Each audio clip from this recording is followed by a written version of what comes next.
Good evening. I am truly honored to be here with you tonight, and thank you to the Foundation for inviting me, and thank you all for sharing in this moment.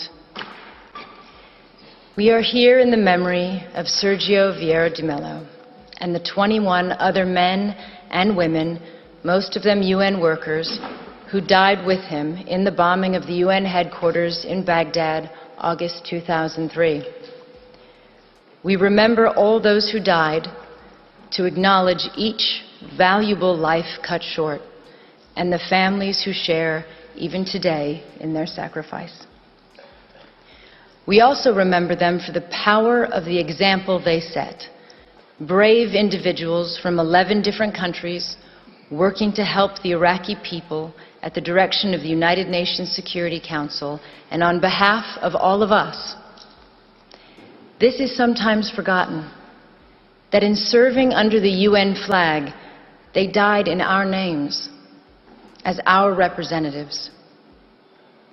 And at their head, Sergio was a man of extraordinary grace and ability, as many who knew him will testify.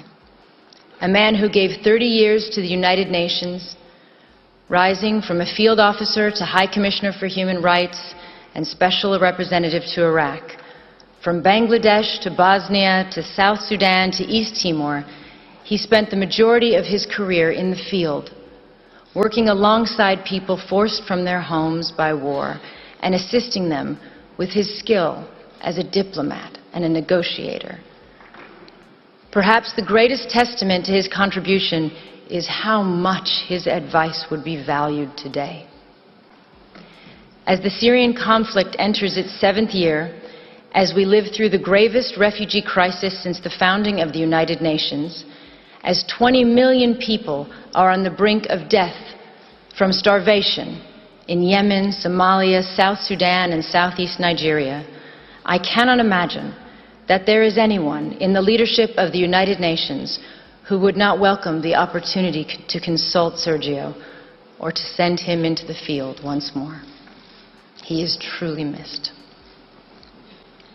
It is humbling for me to speak tonight in the presence of members of Sergio's family and his former colleagues. I never knew Sergio, but I have stood before the plaque in the place where he died. I felt profound sadness at the fact that the conflict in Iraq, the source of so much Iraqi suffering to this day, had claimed the lives of men and women whose only intention was to try to improve a desperate situation. But I also saw clearly the value and nobility of a life spent in service to others. Sergio was a man who never turned down an assignment, no matter how difficult and dangerous, or as others have put it, who handled one impossible task after another. He was a man, to borrow the words of Thomas Paine, whose country was the world, whose religion was to do good. He will always remain a hero and inspiration to all who follow in his footsteps. The UN's work did not end there, in the rubble of Canal House 14 years ago.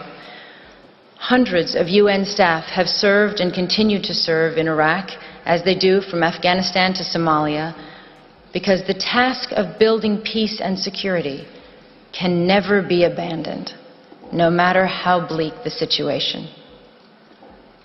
My thoughts on Sergio's life and legacy derive from my 16 years with UNHCR, the agency he spent so much of his career serving and representing. But I also speak as a citizen from my country, the United States. I believe all of us who work with the UN preserve this duality. The United Nations is not a country.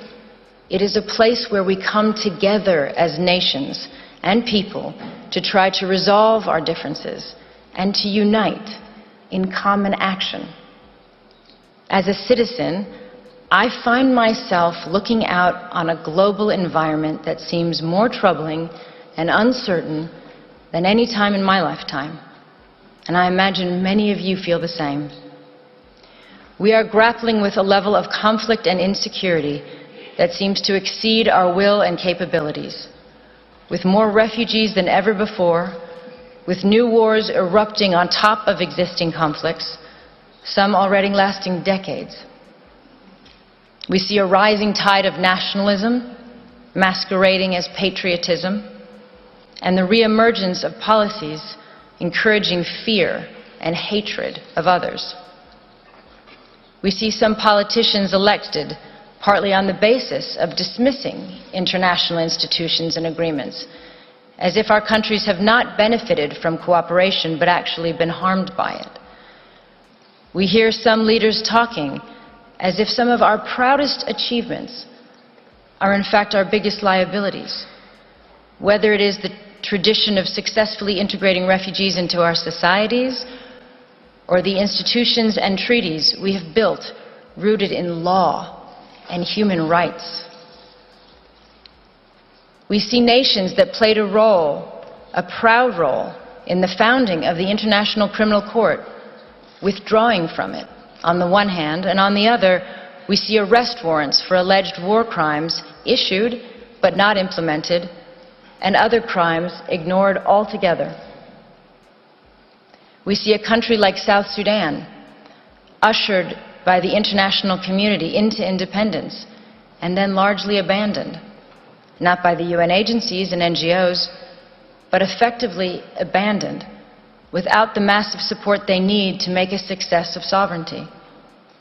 And we see resolutions and laws on the protection of civilians and the use of chemical weapons, for instance, flouted repeatedly, and in some cases under the cover of Security Council vetoes, as in Syria.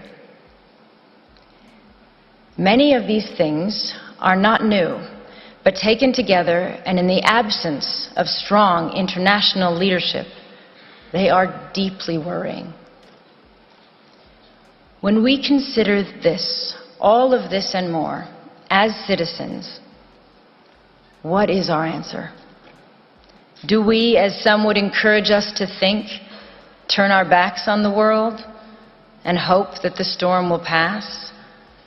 Or do we strengthen our commitment to diplomacy and to the United Nations?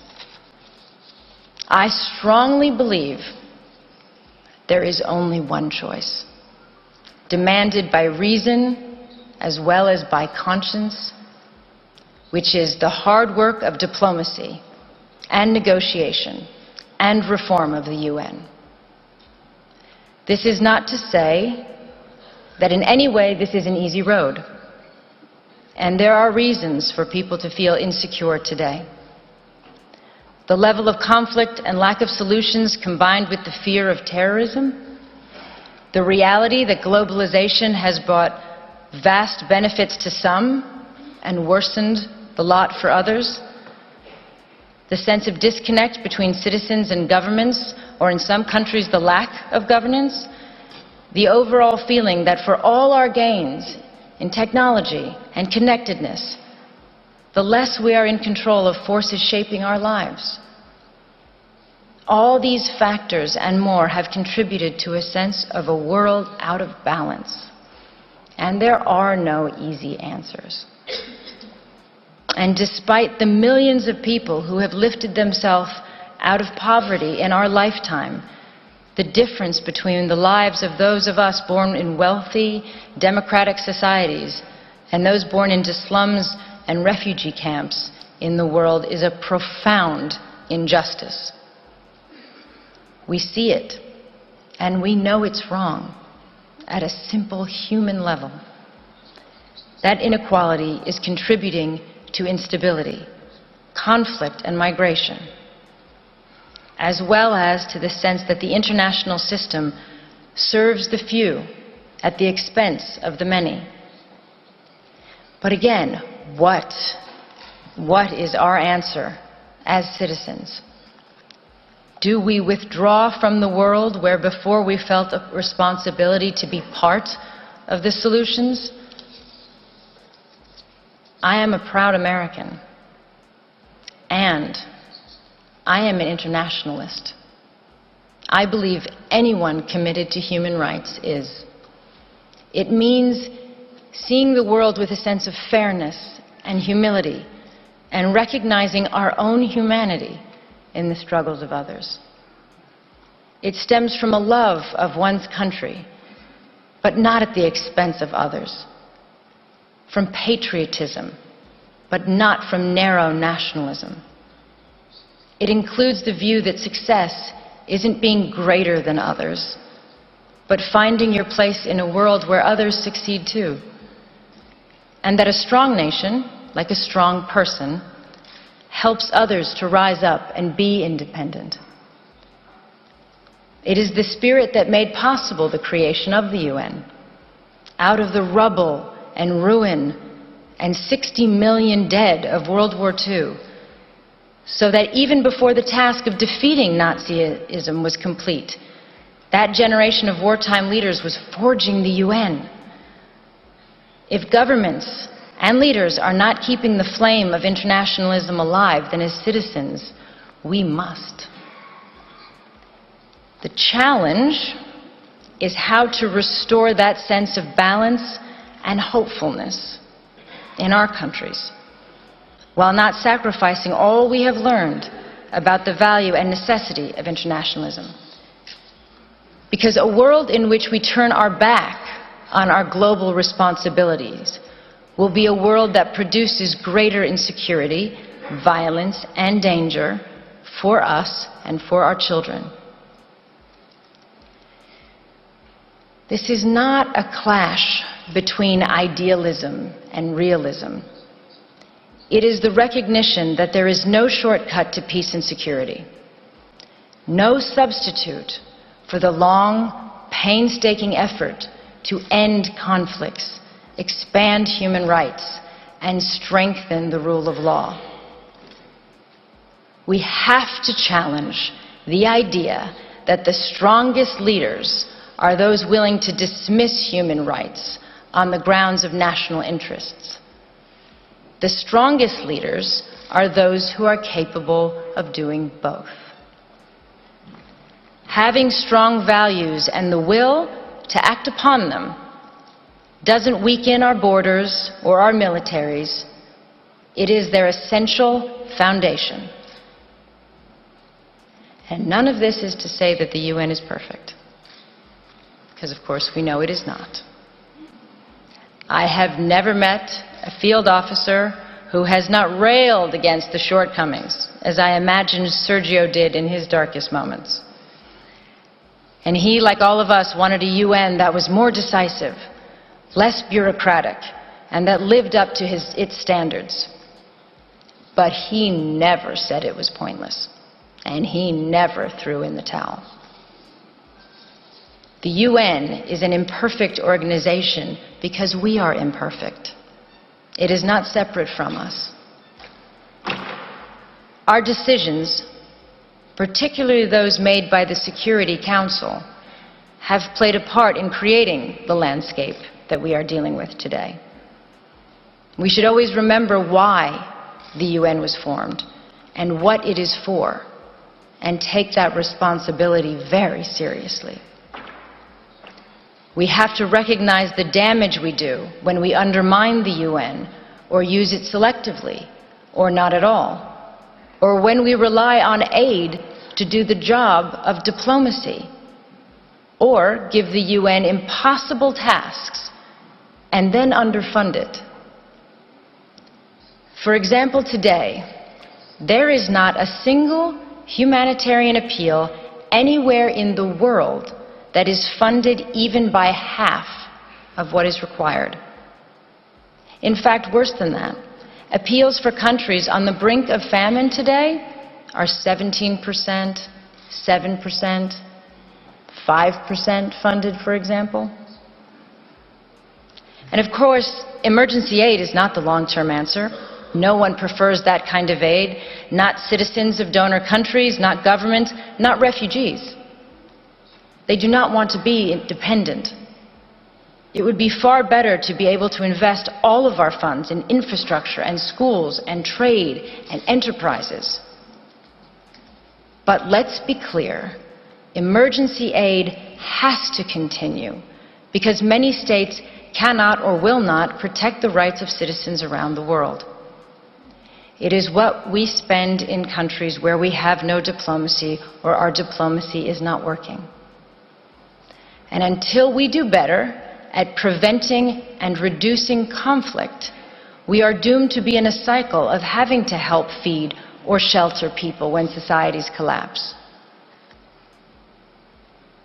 As another legendary UN leader who was also killed in the line of duty, Dag Hammarskjöld, said, "Everything will be all right."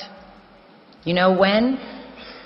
When people, just people, stop thinking of the United Nations as a weird Picasso abstraction and see it as a drawing they make themselves.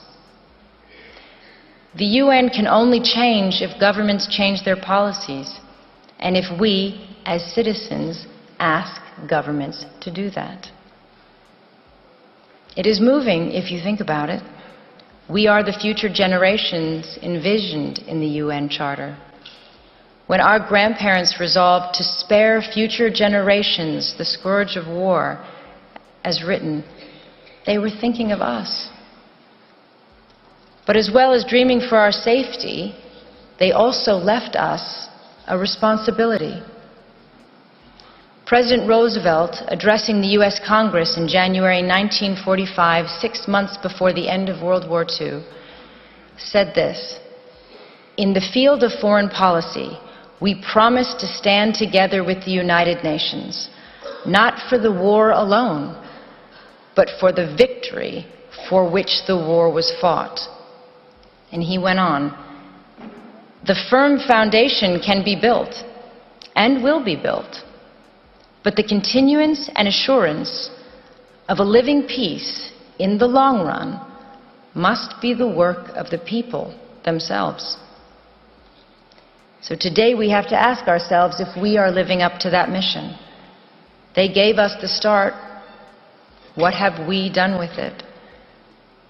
It is clear to me that we have made huge strides, but our agreements and institutions are only as strong as our will to uphold them. If we do not, for whatever reason, we bequeath a darker, more unstable world to all of those who come after us. It is not for this that previous generations shed blood and worked so hard on behalf of all of us. The memory of those who came before us holds us true to our ideals. Resting, unchanged in time, they remind us who we are and what we stand for. They give us hope to stay in the fight, as Sergio did until his last breath. 14 years since his death, there is a stronger need than ever before for us to stay true to the ideals and purposes of the United Nations. That is what I hope his memory holds for us today. We cannot all be Sergios, but I hope all of us can determine that we shall be a generation that renews its commitment to unite our strength to maintain international peace and security, and to promote social progress and better standards of life and larger freedom. But in the final analysis, if we do not, even if that level of vision eludes us, and we continue to simply manage rather than overcome our generation's challenges, we just have to keep working determinedly, patiently, and you can be certain that as you do, that you follow the example of one of the UN's finest sons, and that to do even a little of his good, to apply ourselves to the work he left unfinished in whatever way we can, is a worthy task for all of us. Thank you.